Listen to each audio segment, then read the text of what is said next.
Please, go ahead, please. Mr. President, is climate cooperation with China no longer in America's interest? And could you please confirm that you are going to visit China the first week of April? Yeah, I'll be What would you visiting like to President Xi in April. Look forward to it. He's coming here later in the year, and I look very much forward to it. No, our relationship with China is very good right now, and this is, not relevant too much having to do with China, what we're announcing today. But no, my relationship with President Xi is very good. Yes. Mr. President, following your meeting with Prime Minister Netanyahu yesterday, has your thinking changed at all as it relates to these negotiations with Iran or the timeline with Iran? We have to make a deal, otherwise it's going to be very traumatic. Very traumatic. I don't want that to happen, but we have to make a deal. They should have made a deal the first time, and they got Midnight Hammer instead. And this will be very traumatic for Iran if they don't make a deal. Look, if they don't make a deal, then it'll be a different story. But we had a very good meeting yesterday with Bibi Netanyahu, and he understands, but it's ultimately up to me. If the deal isn't a very fair deal and a very good deal with Iran, then it's going to be, I think, a very difficult time for them in the back. I guess over the next month, something like that. Yeah, it shouldn't take, it should happen quickly. They should agree very quickly, yeah. Mr. President, we might be heading into a partial government shutdown. When was the last time you spoke with Chuck Schumer, and do you still feel Democrats are negotiating in good faith? Well, a week ago I spoke, but we have to protect our law enforcement. Actually, the Supreme Court gave a ruling, or one of the courts gave a very big ruling on masks, that you have the right to use them, for personal protection if you want. So I don't know how that interjects. They want our law enforcement to be totally vulnerable and put them in a lot of danger. They have some things that are really very, very hard to approve, frankly.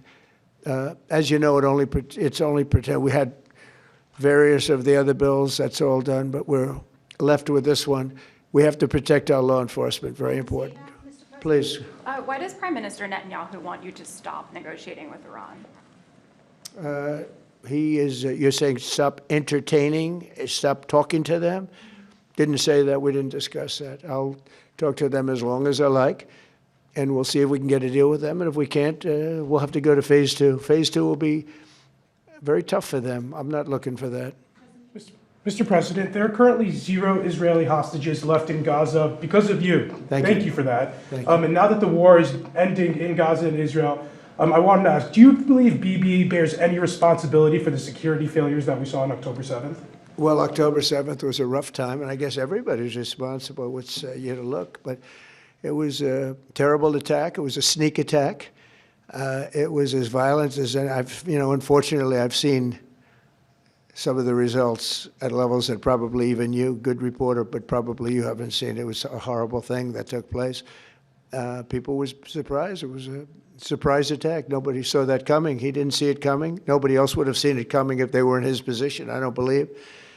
But I can tell you he's been a very good wartime prime minister. He's been very strong. We've worked with him very well. We had tremendous success with Iran and everything else we've done. And he really has been. He's been, extraordinary as far as a wartime prime minister. Not easy. And, you have a president that refuses to give him a pardon. I think that man should be ashamed of himself.